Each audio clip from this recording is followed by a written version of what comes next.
আমার একান্ত ইচ্ছা বিএনপি যদি এটা প্রত্যাহার না করে আমরা সব পার্টি একসাথে হয়ে নোট অফ ডিসেন্ট প্রত্যাহারের জন্য একটা কর্মসূচি দিয়ে দিতে পারি কিনা। যদিও বহু লোক একসাথে আসবে না আমাদের, কিন্তু আমার খুব ইচ্ছা ছিল যে এরকম একটা আন্দোলন গড়ে তুলি যে বিএনপির নোট অফ ডিসেন্ট প্রত্যাহারের দাবিতে আমরণ অনশন। আমরা একদম না খাই মরে যাব বিএনপি যদি এটা না মানে। বুঝলাম যে সবার দায়টা আমার উপর চাপাই দিলেন আর কি মনির হায়দার ভাই। তারপরেও দুটা ছোট ছোট কথা বলি। এত কঠোর আলোচনার মধ্যে কিছু মানে আমাদের আলোচনা না ঢুকালে তাহলে এটা খুব মিস করবে। প্রথম হচ্ছে সাকিব ভাই বললেন যে এটা একটা অভূতপূর্ব ঘটনা, মানে এই তো আজকে আমার কাছে আরও বেশি অভূতপূর্ব লাগছে যে হাসনাত কাইয়ুম, জোনায়েদ সাকিরা মিলে জামাত তারপরে কি খেলাফত সবার সাথে বৈঠক করছেন। এটাও আপনাদের একটা বিরাট মানে অ্যাচিভমেন্ট আর কি। তো যাই হোক, আমি এই আলোচনায় যেটা দেখলাম, আপনাদের ডান পাশে যারা বসে আছেন এবং আপনারা যাদেরকে নিয়ে আমেরিকা সফর করেছেন তাদের মধ্যে আমরা বারবার দেখছি যে ঘুরে ফিরে ভিন্নমত। এবং তো আমাদের কাছে রিপোর্ট আছে আপনি তাদেরকে ছাড়া আগেই আমেরিকা ঘুরে এসেছেন। তো লোকজন বলছে যে এখানে যত না সাংবিধানিক সংকট, যত না প্রসেসের সংকট, তার চাইতে বড় সংকট হচ্ছে ইগোর সংকট। এবং একটা দল যখন একটা পজিশন নিয়ে ফেলেন তখন আপনারা একটু বেকায়দায় পড়ে যান যে কোন দিকে সাম রাখবেন না কুল রাখবেন।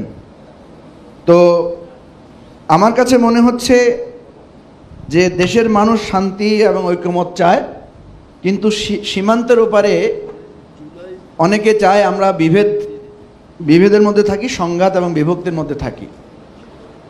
তো এখানে যারা এই বিতর্কগুলো আনছেন সেখানে আমরা তিনটা জিনিসকে ভাইটাল দেখছি। একটা হচ্ছে আমরা গণভোটের ব্যাপারে একমত হয়ে গেছি। এখন গণভোটের অর্ডারটা কি হবে?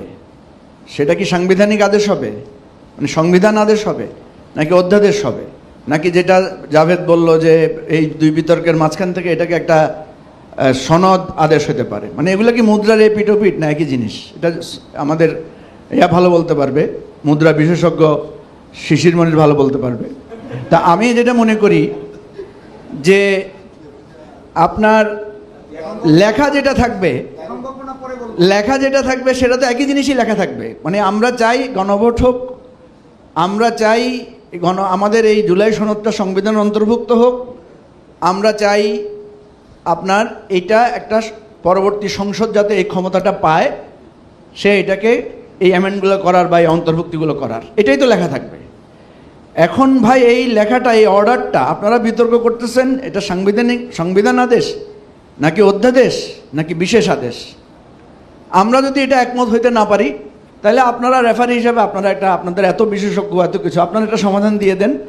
দেশের মানুষ চায় যে এটা যে আদেশের মধ্যে দিয়ে হোক এটা সংবিধানের অন্তর্ভুক্ত থাকুক এবং নেক্সট পার্লামেন্টে এই ক্ষমতাটা নিয়ে যাতে বিতর্ক না হয়, এটা আমি বুঝি।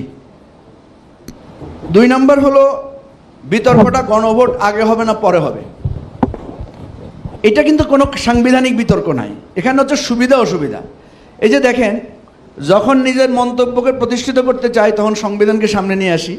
এখন এখানে কিন্তু সংবিধানের কোনো আর ব্যারিয়ার নাই। গণভোটটা কি একই দিনে হলে সুবিধা না আগে হলে সুবিধা? দুই পক্ষের বক্তব্যের মধ্যে আমি যুক্তি পেয়েছি। আমরা স্পেশালি জামাত এবং এনসিপির বক্তব্যের মধ্যেও যুক্তি পেয়েছি। আবার সালাউদ্দিন ভাইয়ের সাথে এখানে কথা বলে বুঝলাম ওনার কথার মধ্যেও একটা যুক্তি আছে, আর সালাউদ্দিন ভাইয়ের পক্ষে যারা এখানে কথা বলেন তাদেরও বানিয়ে দেখলাম যে একটা যুক্তি আছে আর কি।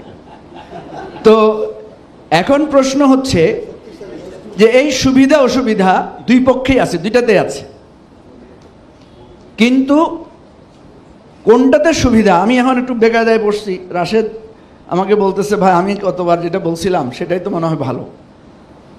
তা আমার কাছে যেটা মনে হয় যে যখন আমরা একমত হতে পারবো না, তার মানে হচ্ছে আমরা ওই সীমান্তের ওই পাশের লোকদের সাথে সায় দিচ্ছি।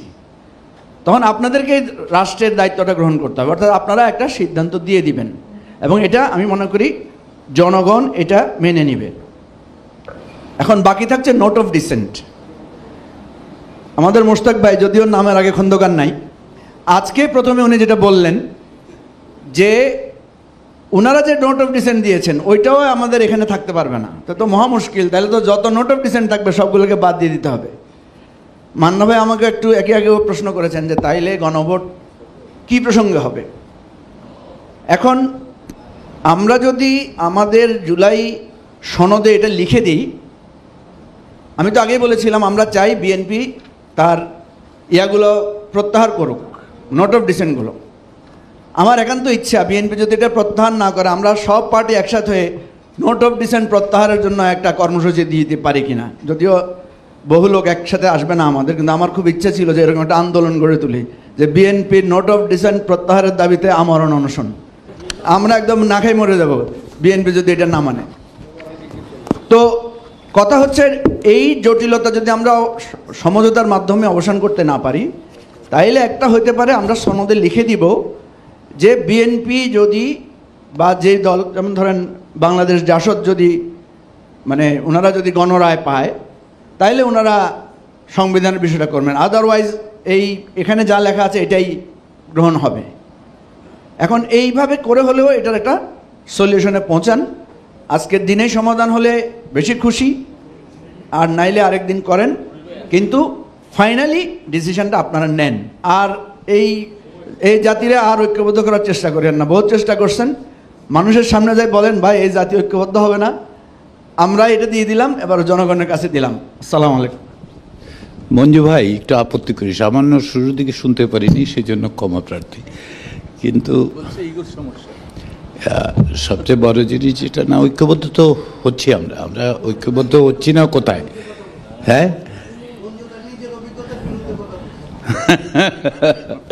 তো আমরা ঐক্যবদ্ধ হচ্ছি তো এই যে গণভোটের জায়গায় এসেছি, অন্যান্য বিষয়ে। ফলে এইটা জনগণের কাছে গিয়ে কখনোই বলবো না আমরা যে এই জাতি ঐক্যবদ্ধ হওয়ার বিভিন্ন রকম ইতিহাস তৈরি করেছে, ফলে এটা ঠিক হবে না বোধ হয়। আমাকে লোকেরা বলছে হুমকি দিলে নাকি লাভ হয়। গতবার আমি যে হেলিকপ্টারের কথা বলছি ওটা তো নাকি লাভ হয়েছে, এই জন্য একটু মাঝে মধ্যে বলি আর কি।